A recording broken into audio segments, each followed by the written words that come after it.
But I'd first like to say thank you, everyone who's taken the time out of their afternoon to join us today. This is Qutis Clinic's first virtual skin health event. Our focus today is the skin and what we can do for the skin. Maria is going to lead the presentation. I am Angela Hunt. I'm a registered nurse and the nurse business manager for Qutis Clinics. So I work across all 3 clinics, and I've been working alongside Maria for 11 years now. Maria Brennan Thorns is our clinical director and clinic owner. Maria is also a registered nurse with her master's degree in leadership, and she's also an independent nurse prescriber. It's the equivalent to, if you'd like to think about it, it's the equivalent to a junior doctor qualification. However, she has the same experience as a consultant. Maria has over 35 years experience in nursing and in skin health and managing complex conditions, hence why she'll lead the event today. We'd like to keep it rather informal, so please, if you have any questions, ask them as we go, and I'll read them out when I feel it's appropriate, so I'm not interrupting Maria too much, and we'll just go through. Today's event is being recorded. As a thank you for all of you who join us today, I will send an email, a blanket email out to all of you afterwards, anyone who signed up to the event, with the recording so you can rewatch if you've missed anything, and also an invitation for a free one-to-one virtual consultation with Maria. We usually charge £50 for this. And I think that's over to you, Maria. Thank you, Angela, and another thank you to all of you who have tuned in to listen to our webinar today. Now, Angela and I have been doing these virtual events via Zoom since last year, and they've gone very well. We do other treatments, and we, other than offering skin health consultations, but today we are just concentrating and focusing on skin. And what I'd like to do is to say that we'll be probably about 25 minutes going through different slides. And of course, you can put your hand up or make a question through the Zoom, and Angela will coordinate that, and we'll talk as we go. So we're just going to do a little bit about what the skin does, and different skin conditions that we treat and deal with, some photograph slides of our own patients and their results, and take questions at the end. Okay, so we as nurses, we're a nurse-led clinic, not a therapist-led clinic. So we have a variety of disciplines within our clinic. So we've got skin health specialists that are both nurses and are both skin therapists. We've just got a nursing qualification, and the skin therapists have got a beauty qualification, but they all work under my jurisdiction. All new clients, and we call them patients because we're nurses, are triaged, that's seen by myself or Angela first off, and virtually, because this helps people feel that they can get a foot in the water, a toe in the water, first of all. And it also keeps people safe under these restricted conditions that we're all trying to work in that the first consultation occurs virtually like this. So what we all tend to agree upon within skin health is that good skin health leads to beautiful skin. And I'm going to ask Angela in that governmental way. Next slide, please. So we're just going to go very basically, because you guys, I believe, are lay people. You may not be professionals, so this isn't a tutorial to professionals. It's for anyone who wants to know a little bit more about how the skin works. And indeed, Maria means medical professionals, not professionals, full stop. Yeah, medical professionals, yeah. So we during a consultation, we will go over a little bit on how the skin works so that we can explain the rationale of why we're introducing a certain treatment or a certain skincare regime. We'll take a look at the things that we see in our clinics, which is the acne, congestion, pigmentation, rosacea, and lesions and how they're caused. And if any of you are wondering what is a lesion, it's really anything on the skin like a little mole, a skin tag, a pimple, a blemish. Then we'll go over the treatments and how they work and the regimes that we have that you are able to use at home. And we'll take a look at some before and after photographs from our own portfolio, and then we'll get to the question and answers. So shall we roll along to the next slide? Well, this is a very popular thing to say, isn't it? I think it has been grasped upon by journalists that the skin is the largest organ, and it protects and it covers our body, and it's waterproof. If you see the slide image to the right, you'll see there's water on top. It keeps the outside from in, and it is our first and best defense against external forces. And by that I mean against ultraviolet rays, against disease, and it also has a barrier function, stops our insides falling outside. And it's not a simple organ, it's a multitasking organ. And I'll go a little bit into what I mean by that. I think that it has been understood only recently that that our skin has a close connection with our gut. And the gut I'm talking about really is our intestinal tract, where we take our food. And the skin and the gut is the primary interface with the external environment. And by that I mean this is keeping the external environment from in. And when we eat, we're putting something from the external environment inside our bodies. And it will become apparent a little bit later on in the presentation what exactly I mean by that. But this slide is basically about all of the things that what our skin does and how it protects us. Shall we have the next slide? Now, it's very essential to our overall health we've established already, and our well-being. And by that I mean also our psychological health, because it's the first thing that others see. And I think that's why we sometimes get a little bit bent out of shape about how our skin looks to others. I mean, it has a lot to put up with. If you think about it, it gets stung, it gets picked, it gets scratched, and it shows bruises if we've knocked ourselves. And it has its own set of diseases and problems. At the least, dry skin, greasy skin, but at the most, inflammatory skin conditions. And how many of us realize that it's the first thing to reveal that we're unwell? People talk about looking pale or a loss of colour or looking pasty.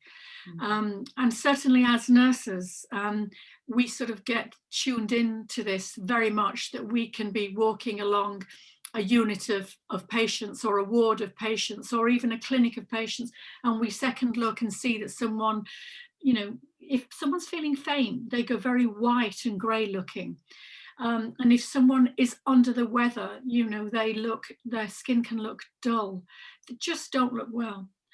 And although all of our organs need daily care, you could say, well, we eat good food to keep our heart healthy. We don't all of us do that, because we're not always mindful of the fact we've got a pump that's a heart inside of us, and we need to make sure that that pump doesn't get blocked. But with skin, it really does show, and it needs daily care.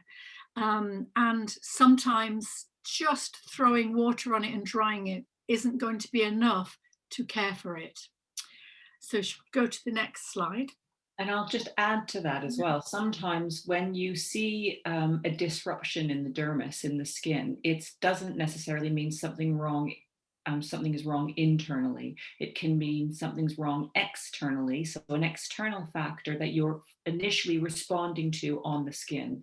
And I say that because I wouldn't want everyone to think that if they have I'll use the word rash, but it's probably the worst word to use, but let's say acne. If they have acne, it doesn't necessarily mean something's wrong with you internally, but it's Maria's isolating the correlation between the two. Yeah, and I think at the moment people are talking about maskne. Now, we skincare professionals, we know that as acne mechanica, and it illustrates perfectly what Angela is saying about the external environment. I don't have a mask here, but I have a tissue. You know, we're wearing something that can be rubbing.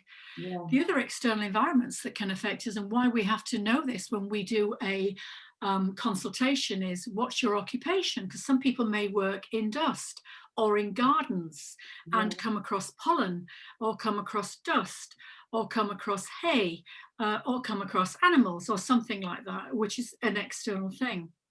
And the sun is probably the Yes. best example I could use. So acne wasn't, or rashes aren't great examples, but pigmentation would be a brilliant example. Typically caused, very typically it would be external factors like the sun.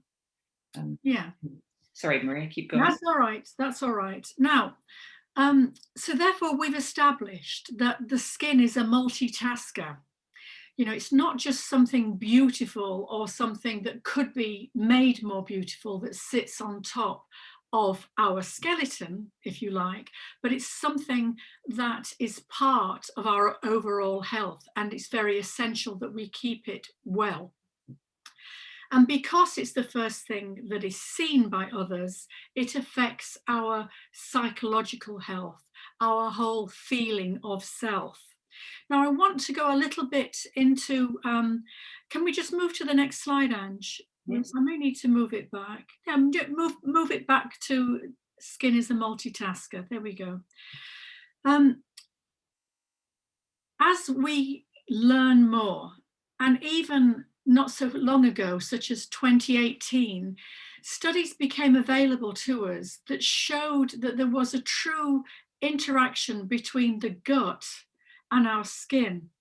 And therefore, what we eat and what we have historically taken, etc., can all affect this, what is called in science, the gut-skin axis.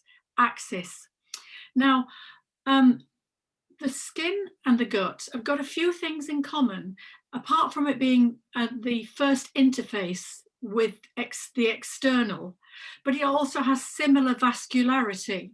It also has, the studies that were out in 2018 showed that the gut can prime and teach the skin how to act within the immune defense. So when we as nurses are treating the skin, we will also ask you about your gut health. And that starts with diet. And tell me about your diet, and tell me, do you supplement anything? But it's very important that when anyone is seeking a consultation with a medical professional, such as a nurse, that we have to look at other things, the external, the occupation, for instance, or the habits, sun, and the internal, the diet, and how, if indeed, we supplement the diet. Numerous studies have also been done which have associated inflammatory skin conditions with our gut health, and in particular acne and dermatitis, psoriasis and rosacea, because if we have any gut inflammation, that will also show as skin inflammation. And this is how we as medical professionals can help with these conditions that irritate us, because inflammation irritates us, and it irritates us in how we look, but it also irritates the skin, and we can get that into balance along with treatments and skincare. by a platform such as this, and that is informing and information exchange, it helps people maintain that good skin health by themselves even better. So we'll now move on to the skin slide. Now, I don't want to linger very much on this, but we all know, like nails, we can cut our nails and it doesn't hurt. We can scratch the top layers of our skin, it doesn't hurt, it just has a feeling. The top layer of a skin is not such a great neighborhood because everybody there is dead. So the skin cells are dead that are on the top layer of the epidermis.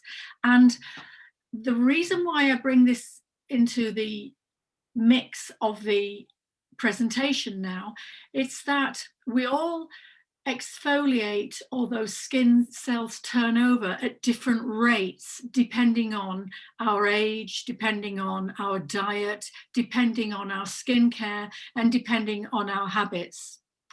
Now, if we fall and we scratch and scrape the top layer off, the dead layer, and we get a graze that bleeds, we're in the dermis, and that's the area that you see that's got the blood vessels in. You can see those are represented by blue and red tree-like things there.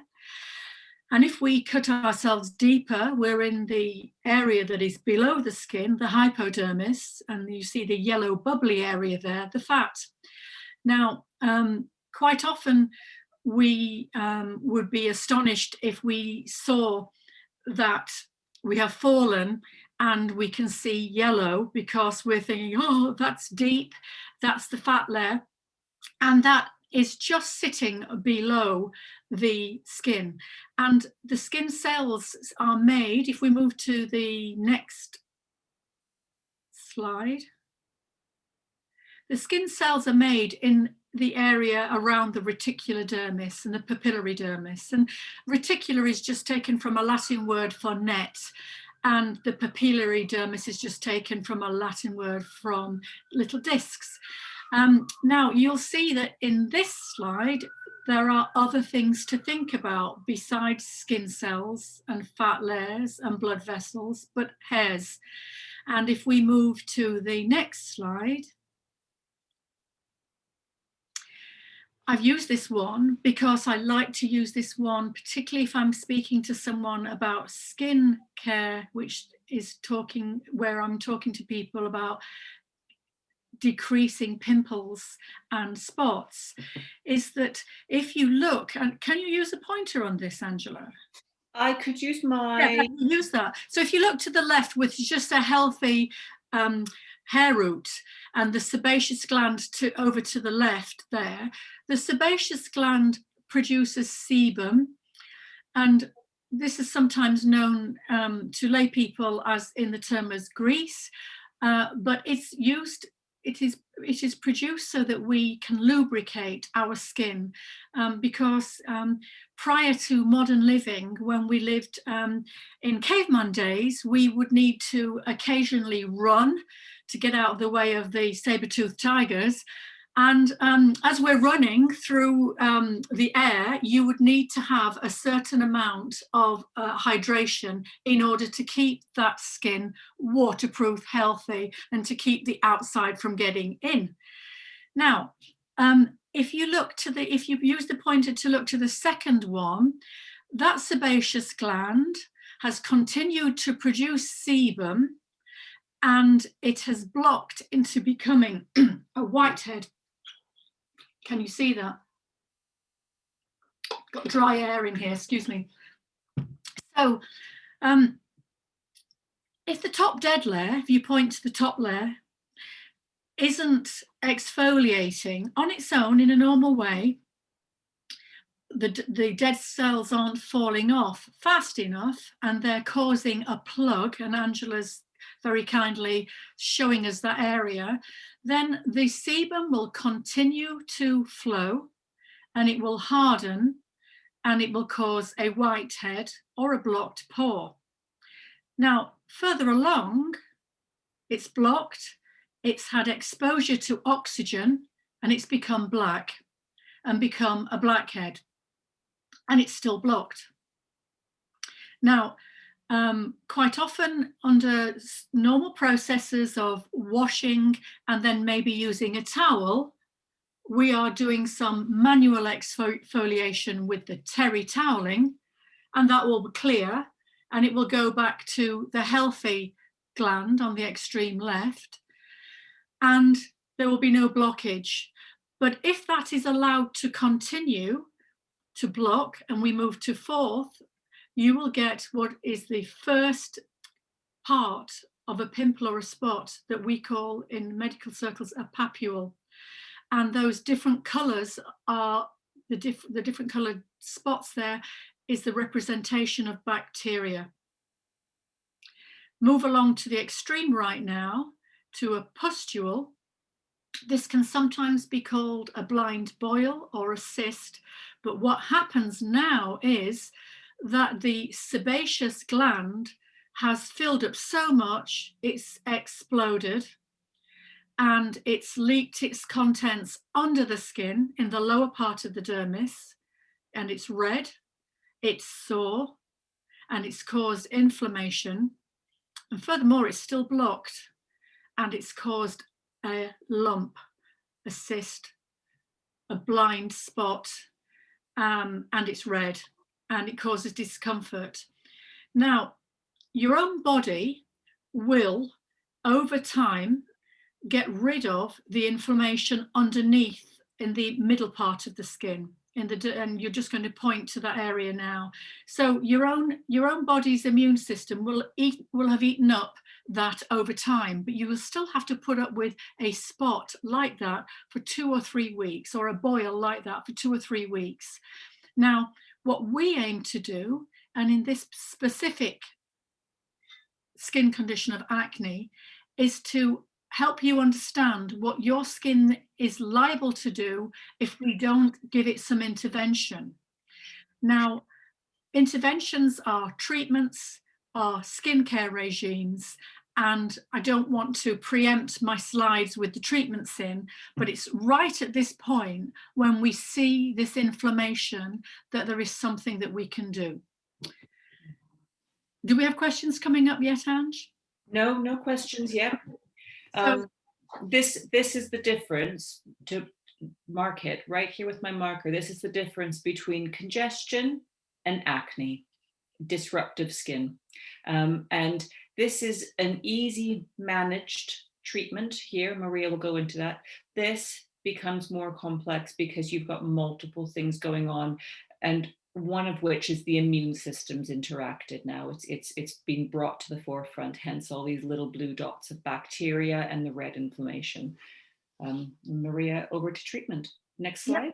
Yeah, please, thank you.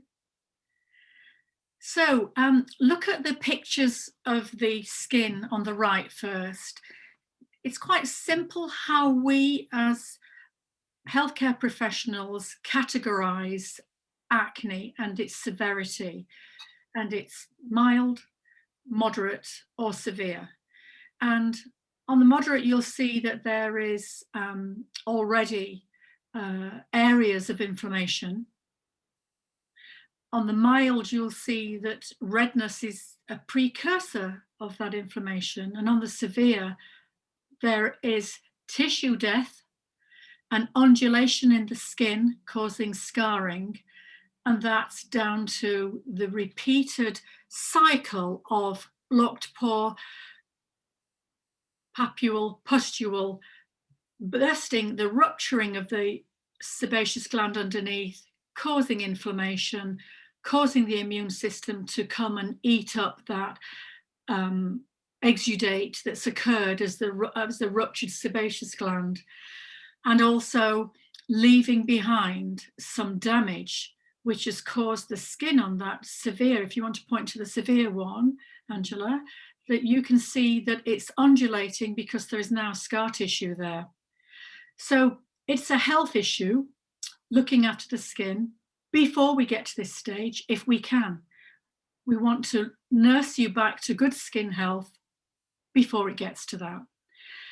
What affects all of these things? we all seem to know this, but we'll go over it again, is hormones, both female hormones and male hormones, and we have the both. The gut health that I've spoken about earlier on in the slides. So if our gut is out of order, it's no surprise that our skin will be. So if we see out of order skin, we will probe a little further and ask about your diet, about your hydration, and about your previous history of antibiotic intake, of Western diet, convenience food intake, all of those things. Because if we can get your gut healthy, we've got a good chance of getting your skin healthy as well. So we would need to ask that very honestly and explore that. There is nothing wrong with eating a Western diet. We wouldn't be here if we didn't eat a Western diet. There's nothing wrong with taking antibiotics, but they all have their toll. There's nothing wrong with getting stressed. I don't really know how many of us can control that. I hope that it's going to get to be a superpower. Mm. But all of those things will affect the gut. Now, Ange and I are big fans of the Zoe Health app, and we often attend webinars, professional webinars, on things like the gut microbiome. And the word microbiome is just a blanket term for the good bacteria that live in your gut. Because, for instance, bad bacteria we see as the ones that cause infection, and particularly on the skin, such as the P. acnes bacteria. But good bacteria play a part as well. And I don't think that, even back to our school day biology lessons, many of us anyway, really understood the connection between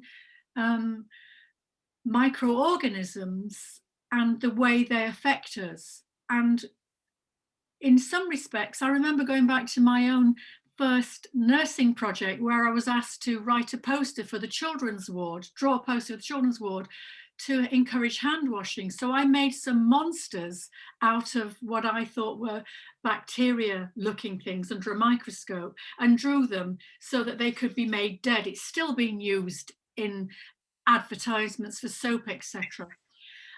But I hadn't really understood that we have lived with microorganisms for millennia, and we've developed our gut microorganisms to enable us to digest cellulose, for instance, and also to keep our immune system healthy. We now understand in 2018 that the gut microbiome teaches the skin microbiome to have a good immunity. So if one of the two are out of balance, there won't be a homeostasis of good health. So on the COVID app, that COVID Zoe app that Angela and I look at, they showed some studies of samples of the population's gut microbiome. Now, a healthy gut has many, many billions of different bacterial flora, bioacidophilus. I can't remember the rest of them, but the different ones, sometimes we see them in yogurt preparations. However, the more of a variety of gut microbiome, microbacteria that we have, the better our skins will be. Now, when these guts were sampled, it was found that people with a poor variety of bacteria in their gut had poorer health. So it's very important to encourage the gut to have many of this bacterial flora, many units, many different types, to keep us well and healthy. Keep COVID at bay, for one, although this is not about COVID, but keep our skin healthy. So one of the first things that we do is we say, do you take a probiotic? And if you don't, we're suggesting that you should be, because even if you do not have a history of having taken antibiotics for whatever disease that you have, or if it's for acne, we all of us eat too many pizzas every now and again. prescription medicines, even things down to like omeprazole or taking ibuprofen regularly if you've got, you know, something that needs to be to have an anti-inflammatory for you, if you've got backache or something like that. It all affects your gut bacteria and your good gut bacteria. So if you're going to have good skin health, or you aspire to it, one of the things that we often advise is for you to take a good probiotic daily, probably rest of your life. Now, we've talked about stress. We've had a lot of stress over the last year, probably more than we've had in recent years. And this is an internal thing that happens. We cannot use the fight or flight system like we did in caveman days. So when we want to run away from this virus, we're having to face up to it, and we're releasing from our adrenal glands more and more stress hormones, and that can affect the skin as well. Diet, it's good to have green vegetables and fruit in your diet, and make sure that it's varied, and make sure that it's got fermented foods in it, like you could get kimchi, and you can get anything that's fermented is good for you, kefir, those sorts of things. So the frequent taking of antibiotics also affects our gut microflora. So if you are prescribed an antibiotic by your GP or by me, I'm a nurse prescriber, I will always prescribe a probiotic. Now, not everybody does that, but they might think, well, what's the good in having something pro and something anti? You take them at different times. You take a probiotic on an empty stomach, and you take an antibiotic with your breakfast, those sorts of things. Now, lastly, P. acnes, the bacteria on the skin. It is something that maybe many of us have on our skin, and some of us are more sensitive to it than others, or there is just a bigger colony of the P. acnes bacteria on the skin. It doesn't make you dirty. We're talking again about the microorganisms that we live with each and every day.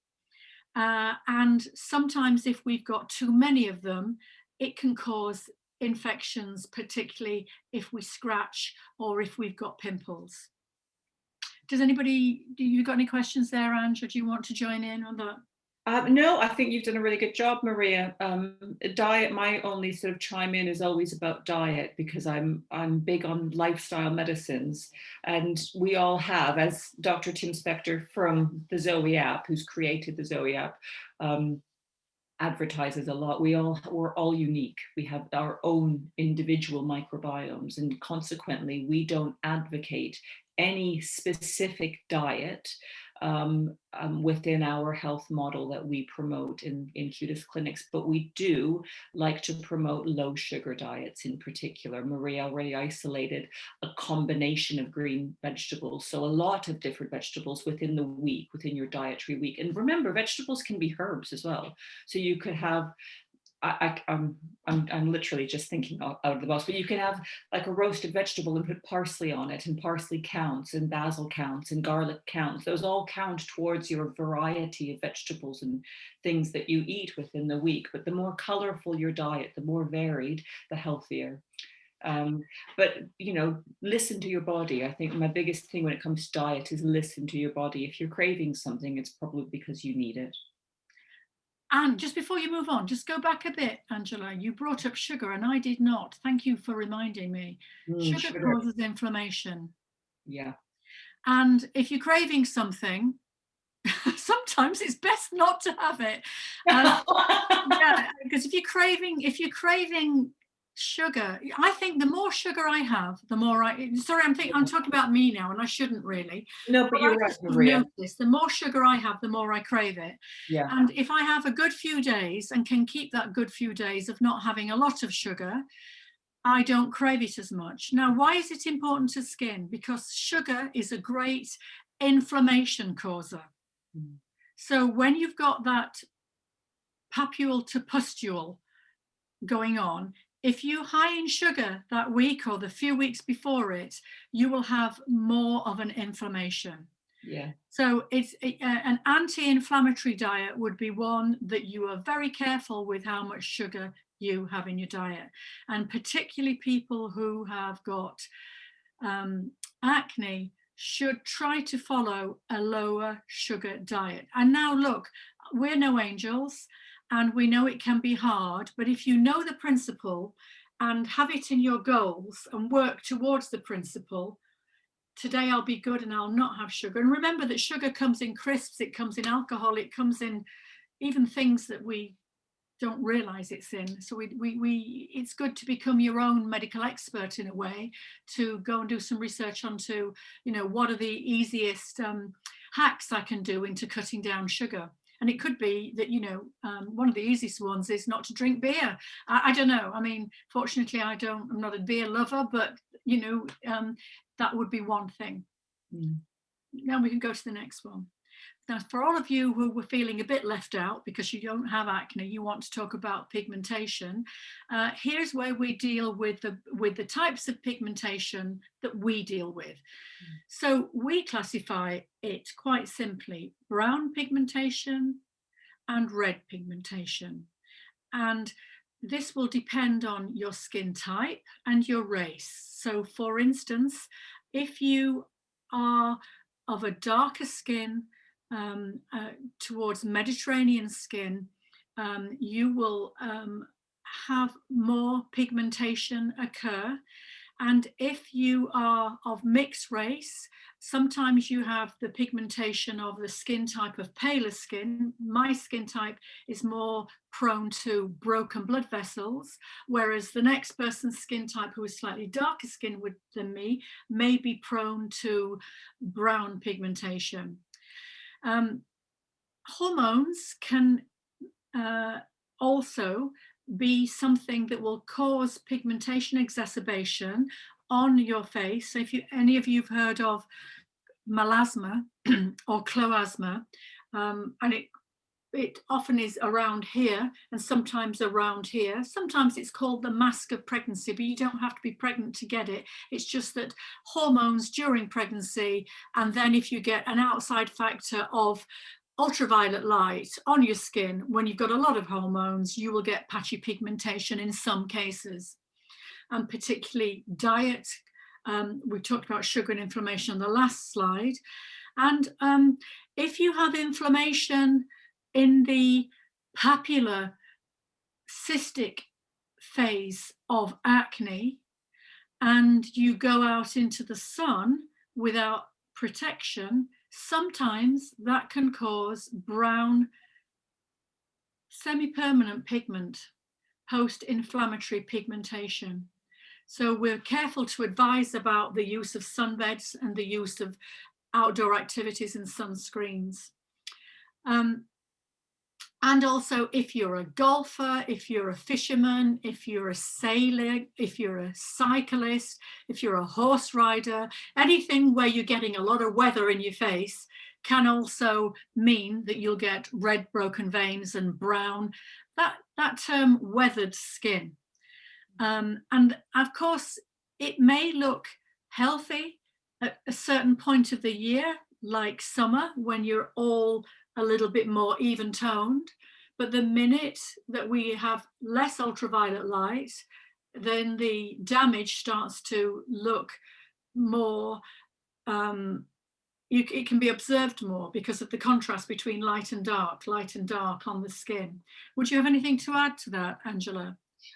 No, really. I think with pigmentation, it's again, I always go back to diet as well, because diet impacts the skin full stop. But with what Maria was saying in relation to exercise, yes, sometimes you can get flush and it will go away, but the persistence of that, it's what's happening within your blood pressure. And it's the pressures within the body that causes the damage, vascular, the vascular damage on the cheeks. Like the opening of the vessels, the closing of the vessels, the opening of the vessels. So it's sort of like the vessels doing that, Yeah. and then getting very flaccid after being over-exercised, isn't it? Yeah. And they stay open. Yeah, and it's normal. I think the another really good point is that's very normal, and exercise trumps getting some red veins on the face. But the point is, it's normal and it's treatable, I suppose. Yeah. Good point. So rosacea, that's the way it's pronounced, not rosacea or rosacea or whatever, or even acne rosacea. That is an incorrect term, rosacea. It's a chronic and inflammatory skin condition, and some people will have it to a lesser extent. And I'm just going to go through the score, or the way we classify it. So if you use your pointer to facial redness, Ange. Mm-hmm. Yeah. So often we will see people presenting clinic with redness or a flushed face or a permanently flushed face, and they'll say that they don't like it. The patients will typically say, somebody asked me if I'd just run here, or somebody asked me, did I have a drink last night? And they don't like it because it's like they're getting judged on something on the face that they can't help, that this has happened. So in its first stage, it's flushing. And I would say in the next stage, which we don't have a photograph for, it would be permanent flushing. Oh, we do, the larger one above, and the larger. Oh, yes. Yeah. Right. So taking it, look close up, that's an example of these overly flushed blood vessels that are now remaining pooled with blood, and they're not pumping, it's not being pumped away, it's remaining there. Because these little blood vessels have become damaged by being overstretched due to heat, due to weather, due to blood pressure from the heart, from exercising, or the heart rate going up, something like that. Now, in the next stage, it will manifest itself, the second one along, Ange, with bumps and pimples. And I think this is why it was misnamed in years gone by as acne rosacea, because it sort of looked a bit like acne, but it isn't acne at all. And people who trained before 1900 blob or something would have called it acne rosacea, but you know, the more modern studies will say it's not related. But there are little papules that occur in rosacea, and I'll go on to that in a minute. Now, if this happens a lot, then you go on to the next part, which is skin thickening, and this is called rhinophyma. Rhino from the Latin word, I suppose, for nose, or like rhinoceros, and phyma, thickening. And then it's disfiguring, is it not? I mean, it is, you know, it's disfiguring when it's bumps and pimples, but this is certainly very disfiguring. And it can also go into the eyes, and you can have rosacea of the eyes, and this is what it looks like. So, as if you like, we as private independent nurses are like primary healthcare providers by spotting it in our patients at the extreme left, Ange, here, doing something about it and advising so that it doesn't go to extreme right. Now, not everybody goes to eye irritation, but the purpose of this webinar is to inform you of the acuter and more serious manifestations of skin issues. Untreated. Yeah, untreated. So stress can cause this. Some people say that they get flushed after alcohol, and it's not just an ordinary flush, it's or spicy foods. And I'm going to bring the skin mite, the Demodex mite, into this. Most people go, oh, that makes my flesh crawl. It's not related to being dirty. It's another one of these microorganisms, and it's a mite rather than a bacteria. And we all of us have skin mites, and they live in our eyebrows and eyelash hairs. And it is at the moment still speculated, not proven, that it is the activity of these busy little creatures on our skin that causes some people, not all, to have inflammation as a result of an increased skin mite population on the skin. Now, when that occurs, and when I make a diagnosis of that, it may well be that it has gone past skin health, skin regimes or a treatment I may have to prescribe. But I'll talk about that in a few minutes, but a prescription would be normal at that stage. And some people, for instance, will have acne, or they'll have rosacea, two different types of clients, and they're about to be a bridesmaid, or they're about to get married, or they're about to have a big important event.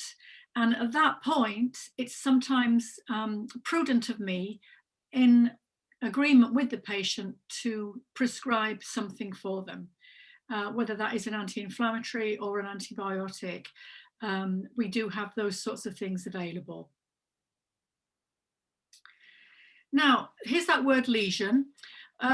We as nurses like it because we don't have to say moles, skin tags, blemishes, It's a blanket term for anything that has a growth attached to it.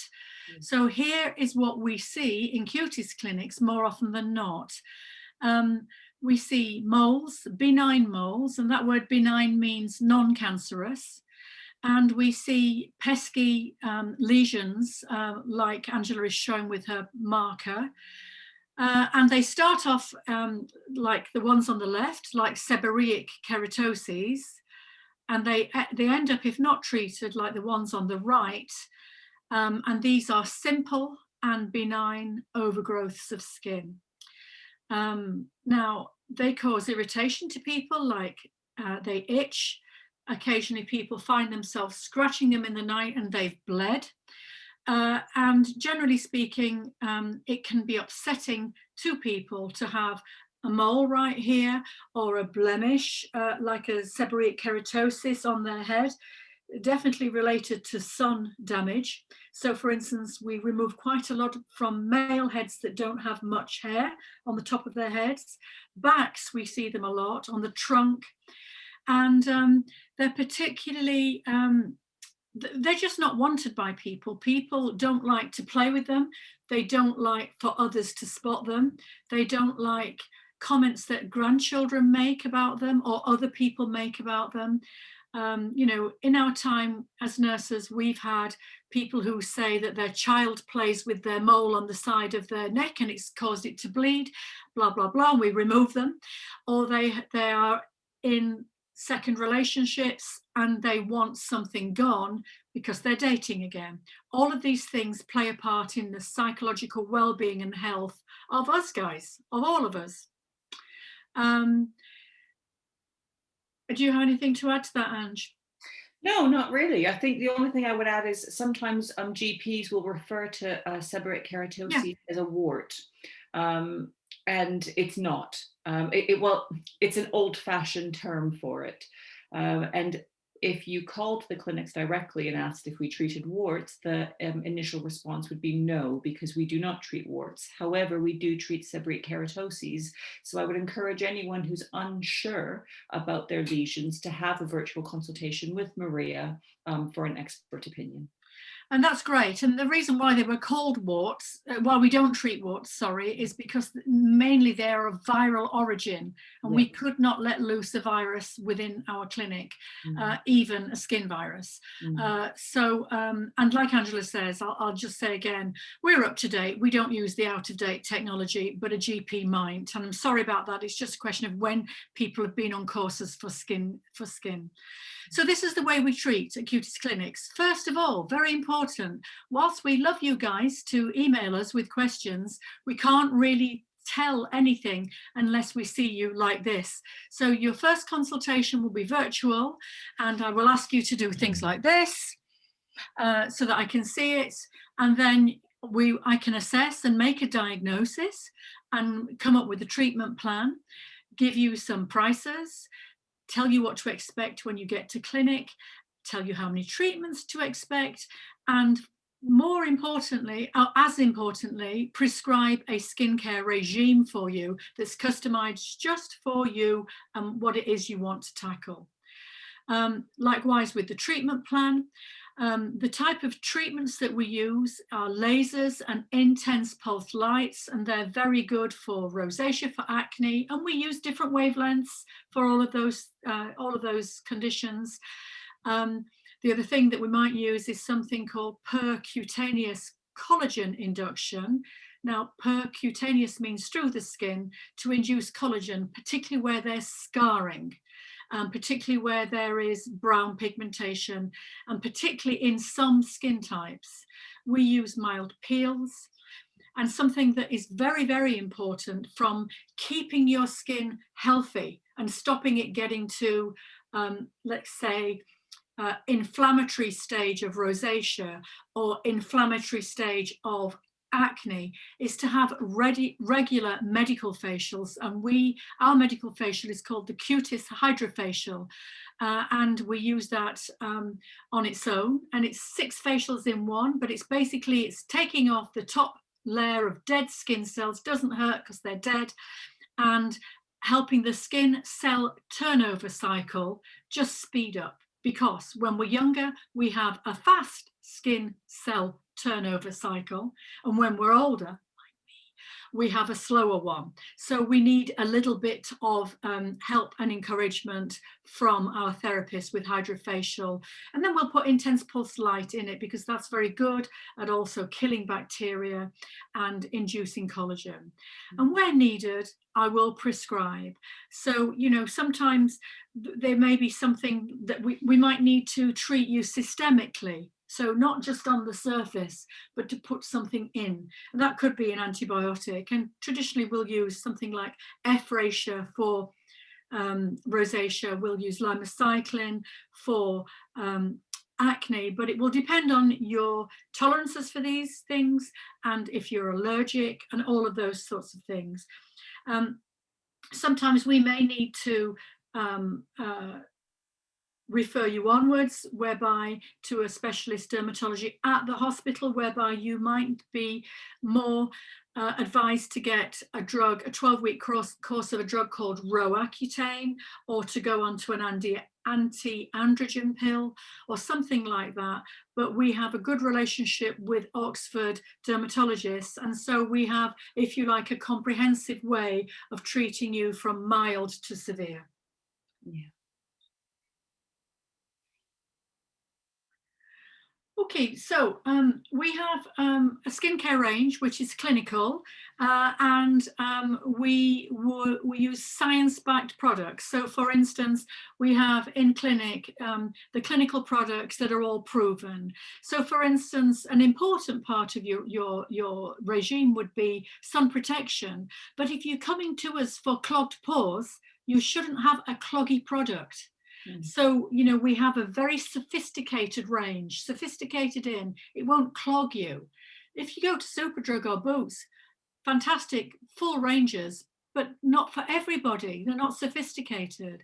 They're off, you know, they're off the peg. And, you know, even things like, we'll sometimes advise you to have a serum, because a serum is certainly, it can give you hydration and moisture, but it's not cloggy. Now, and can I just interrupt as yeah. well? One of the biggest differences, and I think this is a common question I certainly get asked. Patients say, well, you know, what's the difference really between buying something from your Is Clinical range from an expert clinic such as yourself versus Boots? Because Boots says that their serum has vitamin C in it, and you're saying your serum has vitamin C in it. Vitamin C is vitamin C. The answer is, it's the quality of the product. Vitamin C isn't just vitamin C, it's the origin of the product and the purity of it, if you like. So you can get very impure vitamin C, and you can get very pure vitamin C. For example, all of the ingredients in our Is Clinical range, and what makes Is Clinical very unique and very, for lack of a better word, high end, is all of their ingredients are 100% pure and originated from ethical sources. However, they're uninterrupted with any other factors. So you get the best of the best quality of ingredients, which means you need to use a very small amount. And the penetratability, is that a word? Penetrability, how well it penetrates. Yeah. You know, certain molecules are designed just to sit on the skin, and they won't go anywhere, because remember, the skin's a barrier. So it has to be very clever. These are akin to pharmaceuticals, if we're honest. Yeah. The other thing that shows so nicely on there, but I just happen to have one here, here's one I made earlier, is that you can buy from our website these products, usually after a consultation. But this is an LED mask, and we have these LED masks in clinic. They are LED bulbs, and you wear them on your face to kill bacteria, to improve inflammation, to improve collagen, all of those things. And I just wanted to show you the real thing. Should we go to the next slide? Okay, so here is our acne treatment, and this particular patient presented on the left before she had treatment, and on the right after treatment. And what we advised for her was regular monthly hydrofacials, the Qutis Medifacial, intense pulse light, and an clinical skincare program at home. Next slide. Maria, what's the time duration between that before and after? Do you know, I can't remember, but Yeah. typically will take 12 weeks. Yeah.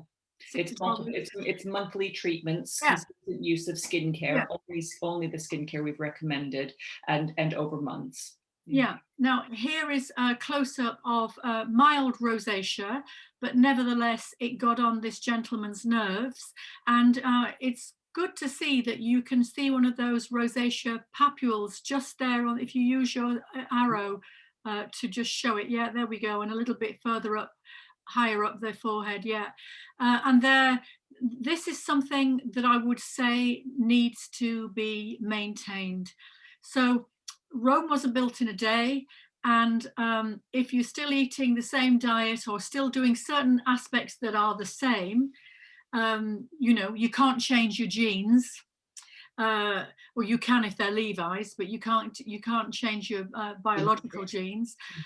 This gentleman has intense pulse light and is clinical skincare regularly, and he comes into clinic to have the LED mask. Next slide.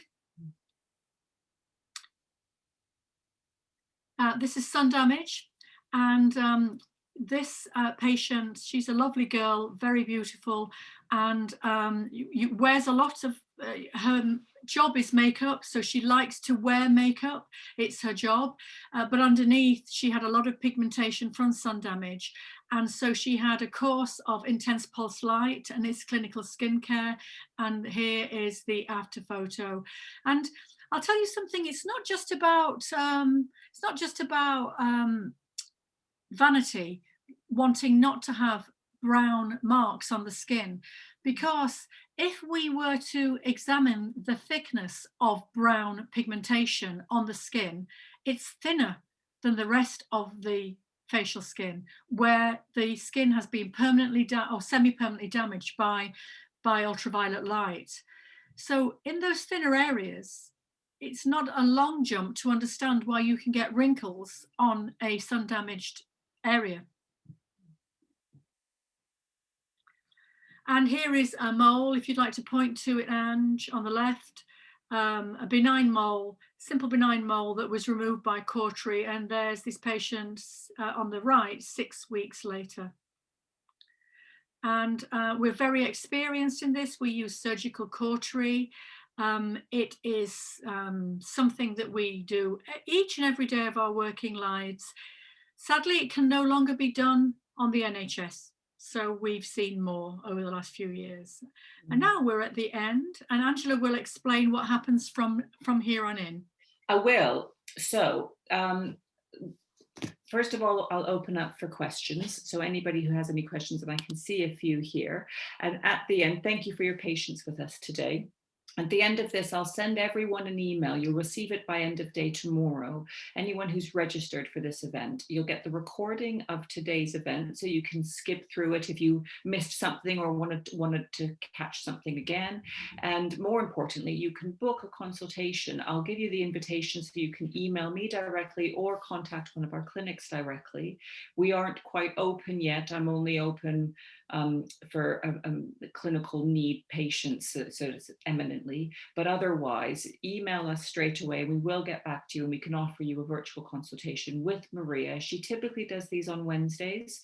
It's half an hour. She'll send you a medical history questionnaire before the appointment. The appointment is done via Zoom, just as today is, like Maria said, and you'll get 30 minutes of her uninterrupted time for you to go through your presenting concerns. Questions. So I'll read the first one. Do you mean all the sugars, including fruits, or are you talking about added sugars? Great question. Thank you. Maria? Well, sometimes we will say reduce fruit consumption. It depends on how much fruit you eat. Certainly, we know that the citrus fruits are definitely implicated with inflammatory skin issues. So we would say if you ate a lot of oranges or something like that, we'd ask maybe try replacing it with blueberries and let's see how that goes. But as Angela, I'm sure you would say, everything in moderation. Certainly on people who go on sugar-free diets for whatever reason, let's supposing they've got candida in their gut, which is a yeast infection.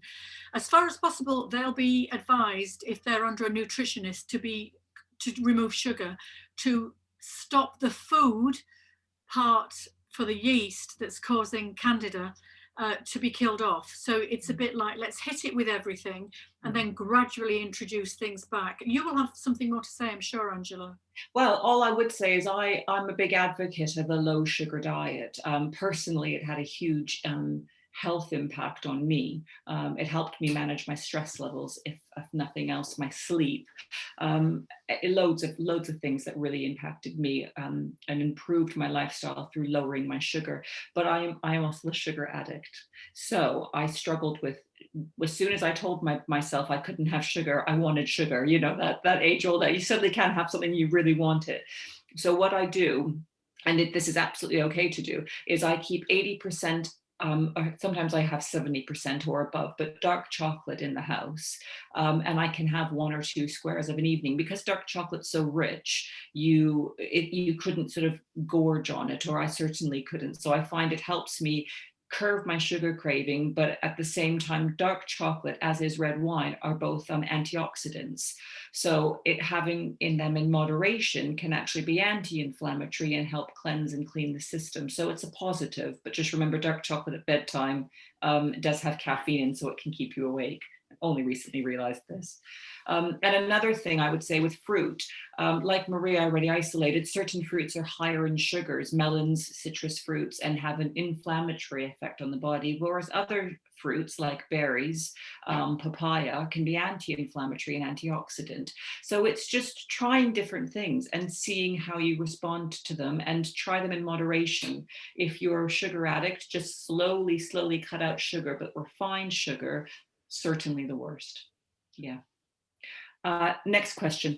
My teenage son has been on Roaccutane for early a year, so near the end of his treatment. No, I think she means for nearly a year, so he's nearing the end of his treatment. However, his stomach has been really bad and he is left with bad scarring. Very common. At what point can he get treatment for scarring, and what would you recommend for his stomach? Well, certainly to go back to a probiotic would be a good thing if he's not already on a probiotic.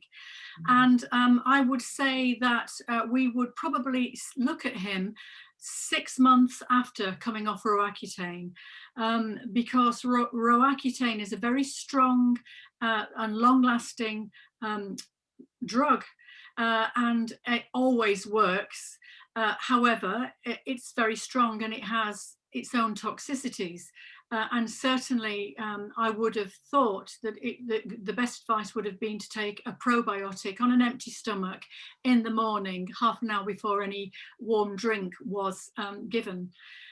We would take a look at your son if he is above the age of 16, and we could do some scar treatment for him using laser or radiofrequency or collagen induction, or even, a step down product. Because don't forget, like I said, there are certain ways that we need to be able to maintain our skin health. So a step down product from Roaccutane would be something like its clinical product range, something gentle and something that would maintain the good things that Roaccutane had managed to do. I mean, Roaccutane basically turns off the sebaceous glands and tells them not to.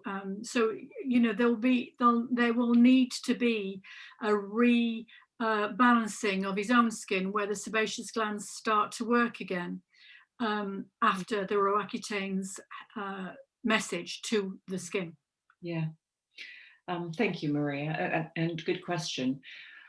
One more question I have here is, I have several moles, some have pigment in and some do not. If you removed them, would the pigment go as well?